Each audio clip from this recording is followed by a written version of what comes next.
Bonjour, c'est Thierry, nous sommes le week-end du 18 janvier 2020, je vous retrouve pour une petite analyse du DAX 30 suite à l'analyse annuelle publiée donc il y a 2 semaines.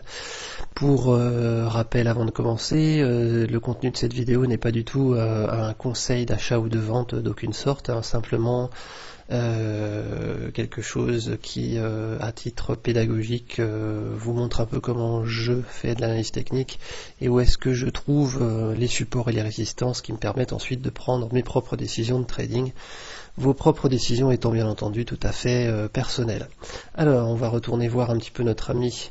le DAX sur des unités un petit peu longues. Donc il s'est passé pas mal de choses ces 2 premières semaines de janvier. D'une part, vous voyez qu'on avait une zone de convergence ici,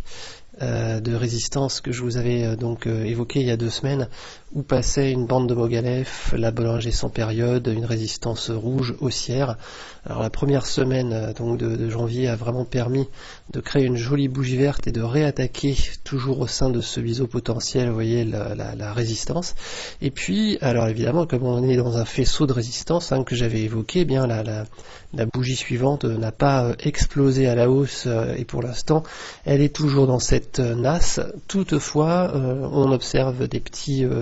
indices encourageants en faveur de la poursuite de la hausse qui sont un léger décalage de la bande de Mogalef supérieure, vous voyez ici, et puis toujours pas de synchronisation baissière du cycle long des cycles, ici des puissances cycles, au contraire, la puissance cycle, le cycle court continue de descendre vers la zone de survente alors que les prix latéralisent, voire continuent de monter très légèrement bougie après bougie, donc ça c'est également un signe favorable à une poursuite de la hausse, surtout si on a un retournement haussier ici du cycle court. Et puis également vous voyez que la MACD pour l'instant refuse de croiser à la baisse, on a peut-être l'esquisse d'un non-croisement haussier qu'il faudra également surveiller, voilà, entre autres signaux pour nous orienter sur les semaines qui viennent. Alors, toutefois, nous sommes toujours au contact de cette zone de résistance ici dans les 13 500 dont je parlais, puisque c'est également, comme vous vous en rappelez, le haut d'un range là, les anciens plus hauts historiques avec ce range horizontal créé par l'épaule tête épaule qui nous avait donné cet objectif ici de projection symétrique et qui avait commencé à créer ce couloir haussier dans lequel on se trouve depuis. Et donc maintenant, si je zoome, vous voyez qu'on se trouve vraiment sur la zone de résistance. On bute en haut de ce couloir, donc évidemment il va falloir beaucoup d'énergie pour le franchir et le dépasser à la hausse, puisque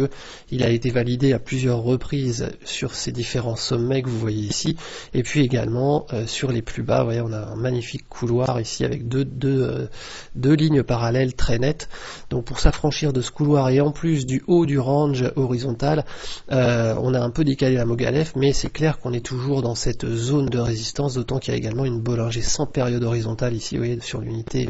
supérieure qui vient également appuyer, faire pression sur les cours pour les empêcher d'exploser à la hausse. Donc il va falloir vraiment surveiller cette zone de très près parce que c'est vraiment une nouvelle attaque. Vous voyez qu'on n'arrive pas à sortir par le bas non plus de l'EMA 15 ou de la zone médiane verte ici que j'avais tracée, qui avait servi de support une première fois et dont je vous avais parlé, comme quoi il fallait la surveiller avec la moyenne mobile 20 périodes. Donc on est allé effectivement chercher début janvier cette zone, on est parti à son contact et puis on a fortement rebondi dessus. On est à nouveau en train d'attaquer les 13 500, donc si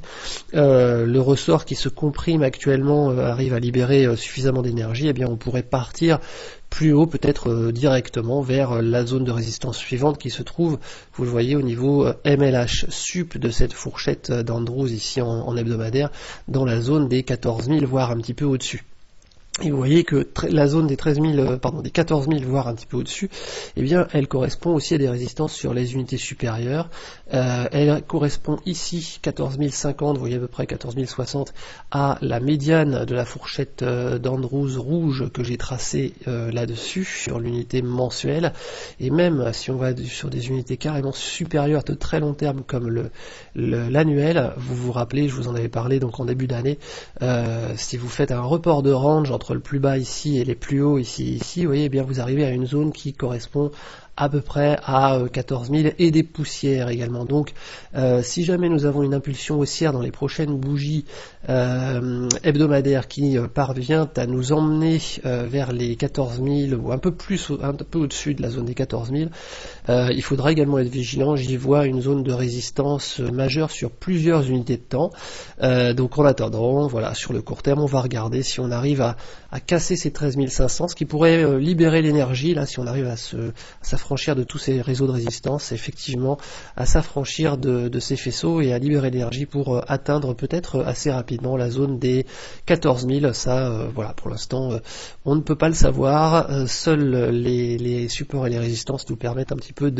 d'envisager la suite des événements. Au cas où on n'arriverait pas à passer ces résistances, il faut toujours envisager un retour à ce moment-là sur les supports, vous voyez, qu'on voit ici, qui sont toujours la médiane de cette fourchette verte, donc dans la zone maintenant des 13 200, et en deuxième recours, en deuxième ligne de défense, comme dirait Benoît Rousseau, nous aurions la moyenne mobile 20 périodes ici,